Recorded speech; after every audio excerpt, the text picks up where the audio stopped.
What would you do if you discovered that the woman waving at you every morning from the next compound was not just your neighbor, but your husband's secret second wife? Once upon a time, in a busy part of Lagos called Aja, there lived a woman named Chama.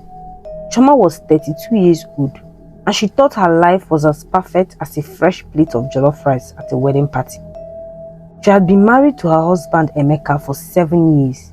They had 2 beautiful children, a boy named Chidi, who was 6 years old, and a girl named Amara, who was 4. Every morning, Emeka would kiss Choma on the forehead before leaving for his construction company. By evening, he would come home smelling like cement and hard work, and Choma would have his food ready and warm. Their house was a nice 3-bedroom flat in a compound with 4 other houses. It was not a mansion, but it was comfortable. The rent was not cheap, but Emeka always paid on time. Choma sold clothes online and made her own money too, so they were doing well, not rich but comfortable. In the compound, there were different families. There were Mama Ngozi, who sold pure water at the gate. There was Brother Tunde, the bachelor who always played loud music. There was an old couple, Papa and Mama Eze. And then there was this quiet woman whose house was next to theirs. The woman's name was Adeze. Adeze had moved into the compound about 2 years ago. She was a slim, light-skinned woman with a soft voice that sounded like she was always whispering. She lived alone, or so everyone thought. She was always friendly to Choma. She would wave every morning and say, "Good morning, my sister." Sometimes, Adeze would bring food to Choma's house. "Sister Choma, I cooked too much rice today. Please help me finish it." Or she would offer to watch the children when Choma needed to run to the market quickly. Choma thought Adeze was the best neighbor in the world. She even told Emeka that Adeze is such a kind woman. She's always helping me with the children. Emeka would just nod and continue eating his food. Looking back now, Choma realized he never looked up when she mentioned Adeze's name. He would just keep his eyes on his plate like it was the most interesting thing in the world. But Choma didn't notice. Love can make you as blind as a bat wearing sunglasses in a dark room. The first strange thing happened on a Thursday evening. Choma was inside cooking beans in the kitchen when Chidi ran inside, excited like he had just seen Father Christmas. Mommy, I saw Daddy." Choma smiled. "Daddy will come home soon. Be patient." "No, Mommy, I saw Daddy now. He's entering Auntie Adeze's house." Choma stopped stirring the beans. Her hands froze in the air like a statue. "What did you say?" "I saw Daddy. He was going inside Auntie Adeze's house through the back door. I called him, but he didn't hear me." Choma laughed, but the laugh sounded strange even to her own ears. "Chidi, you are seeing things. Daddy is at work. Maybe it was someone who looks like Daddy." "But Mommy," "Chidi, go and play with your sister." The boy ran off, but Choma couldn't continue cooking. Her heart was beating fast like a talking drum at a festival. Why would Emeka be at Adeze's house and through the back door? She told herself not to be stupid. Maybe Chidi really did see someone else. Maybe Emeka had come home early and went to help Adeze with something. Maybe her generator had spoiled. Yes, that must be it. But when Emeka came home that night, at his usual time of 8 p.m, Choma asked him, "Did you come home earlier today?" "No." "Why?" "Nothing, just asking." That night, Choma could not sleep. She kept turning like a woman roasting on a fire. The second strange thing happened 2 weeks later. Choma was folding clothes in her bedroom when she heard Amara singing a song. It was a strange song the little girl was singing. "Daddy bought me biscuits, Daddy bought me sweets.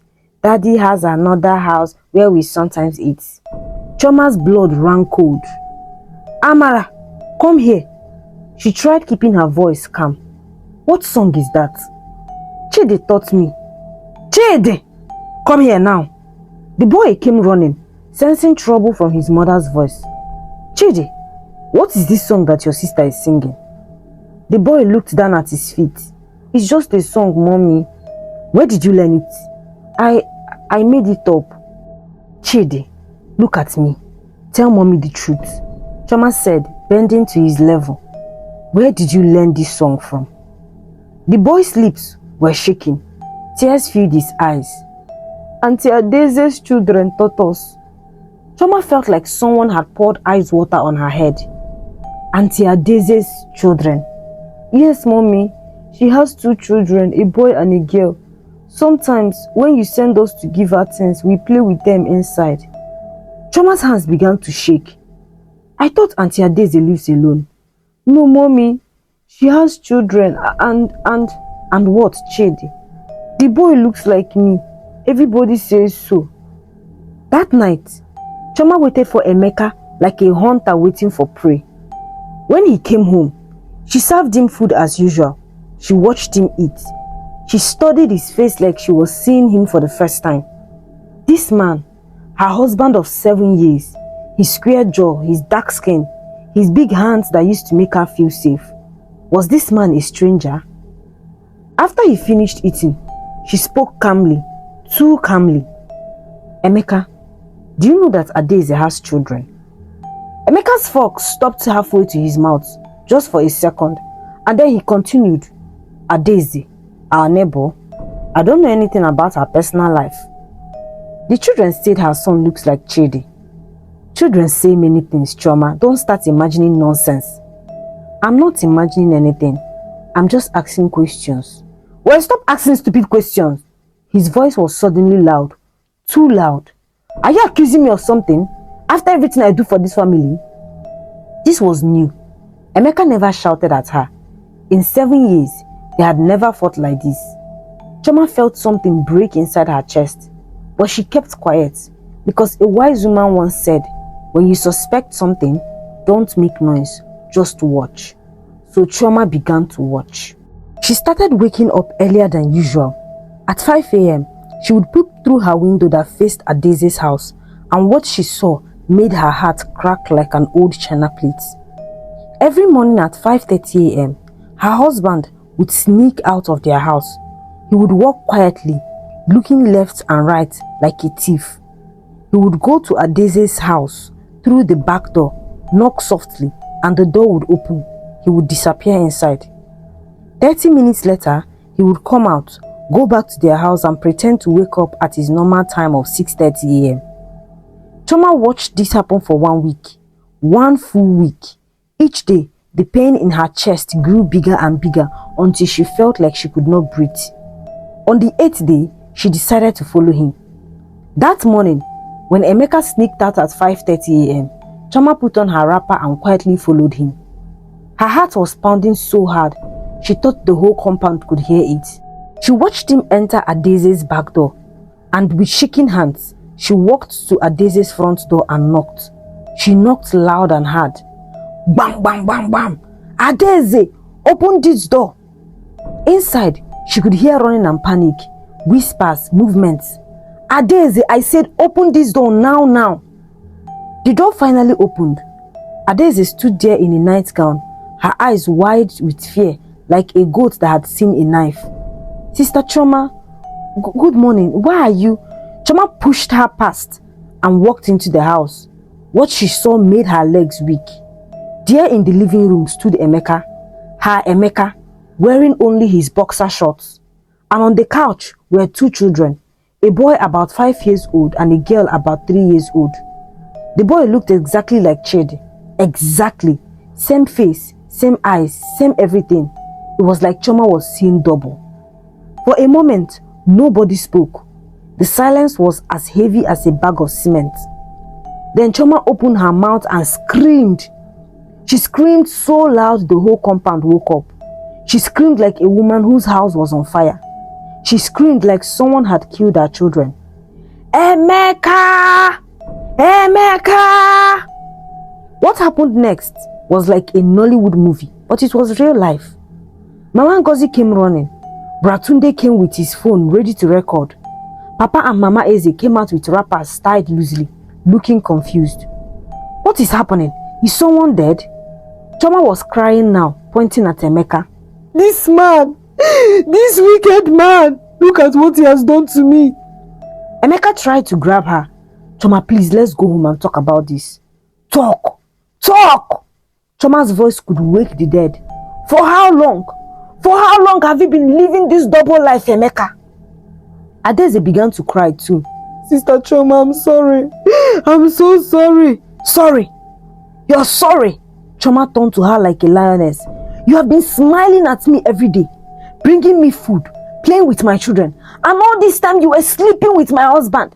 You were raising his children next door. Next door! The crowd was growing. More neighbors came out.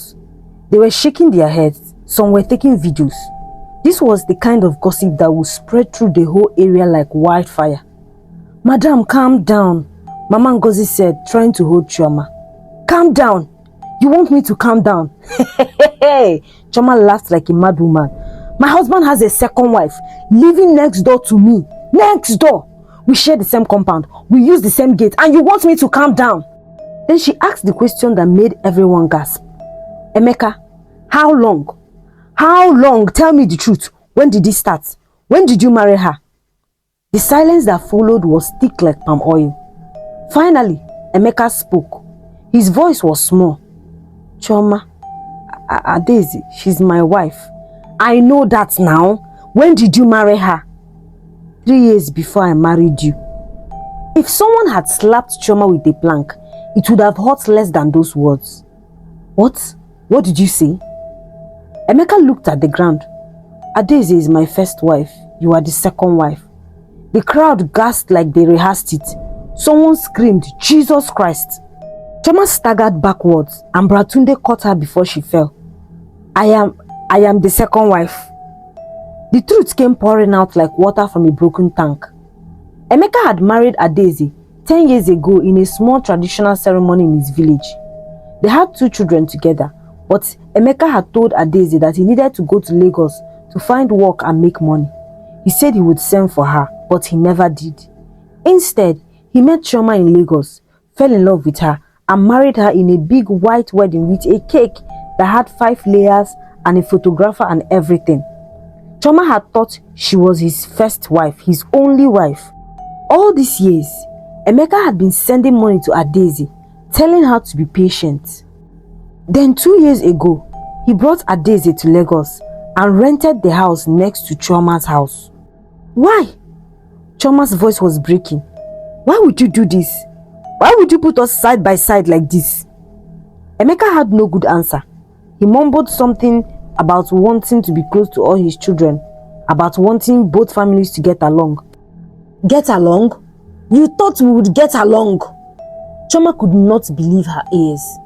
But here's the most painful part, the part that broke Choma's heart to pieces. Adeze had known about Choma from the beginning. She knew Emeka was married in Lagos. She knew everything. And 2 years ago, when Emeka suggested moving her next door to his Lagos wife, Adeze had agreed. Why? Because Emeka told her a plan, a wicked, terrible plan. Adeze finally spoke, her voice shaking. He told me that if I moved here, close to you, I could watch you. I could become your friend. Then he said when the time was right, we would what? Choma's eyes were red like pepper. We would find a way to make you leave so I can take my rightful place as the first wife. The crowd exploded with noise. This is wickedness. This man is evil. Planning evil in broad daylight. Chama felt like she was drowning. All those times Adeze had been kind to her, all those smiles, all that food, it was all a plan, a trap. Adeze had been playing her friend while trying to destroy her marriage from the inside. How? How were you going to make me leave? Adeze wiped her tears. He told me to put things in your food, small things. Not poison, but things from the village. Herbs. Things that will make you feel tired all the time. That will make you not want to be with him. That will make you irritable and always angry. He said slowly you would become unbearable and he would have reason to send you away. The crowd gasped again. Mama Ngozi shouted, Jesus is Lord. Choma remembered now. For the past months, she had been feeling strange, tired for no reason, angry at small things, always upset with Emeka. She thought it was stress. She thought it was she going through something normal, but it was actually poison. Slow poison in the food. that kind Adaeze kept bringing to her. "Did you do it?" Chama asked quietly. "Did you put things in my food?" Adaeze could not look at her. Her silence was the answer. What happened next shocked everyone, even Chama herself. Chama did not fight. She did not scream anymore. She became very calm. The scary calmness, like the ocean before a tsunami. She looked at Emeka.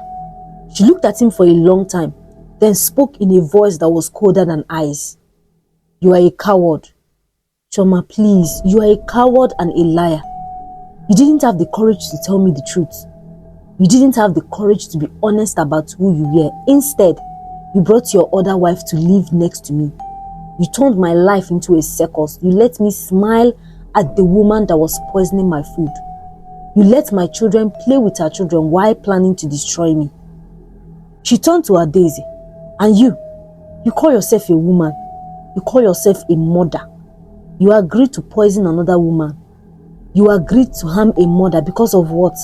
Because of a man. A man that lied to the both of us?" Adaeze was crying fully now, but Chama had no pity left. "Both of you deserve each other. Two wicked people." Then Chama did something that surprised everyone. She laughed. She laughed like someone who had just had the funniest joke in the world. "You know what the funny thing is? I thought I had a good marriage. I thought I had a good husband. And here I was, trying to be a good wife, a good mother, cooking, cleaning, taking care of the home. While next door, my husband was living another life with his first wife." She looked at the crowd that had gathered. There must have been 20 people now, all watching like it was a movie. "This man made me a second wife without my knowledge. He made me a side chick in my own marriage. Do you know how that feels?" Mama Ngozi was crying too. "Oh, my sister, this is too much." Chama wiped her eyes. "But you know what? I thank God for my children who cannot keep secrets. I thank God for the day my son saw something and told me. Because if not, I would have still been here, blind and happy, while these two wicked people slowly destroyed me." She turned to Emeka one last time. "You will never see me or my children again. You can have your first wife.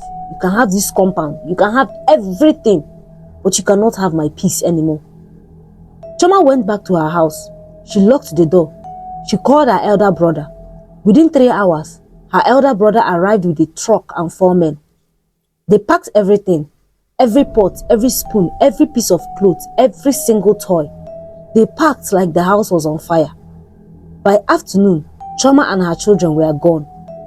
Emeka begged. He cried. He knelt down at the gates. "Chama, please, I made a mistake. Don't take my children." But Chama looked at him like a stranger.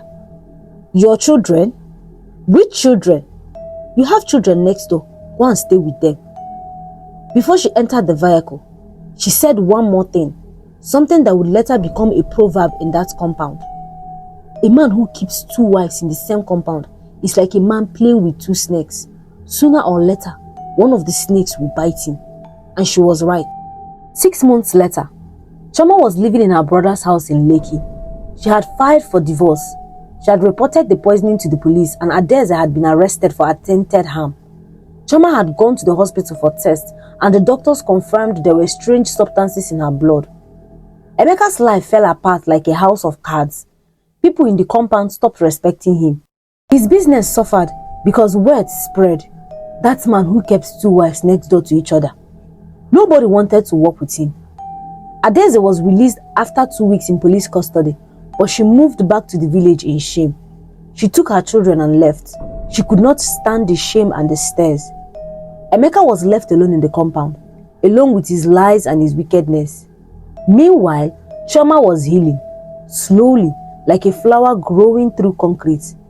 She started her clothing business again. Her brothers helped her. Her mother came to stay with her. Her children were adjusting to their new life.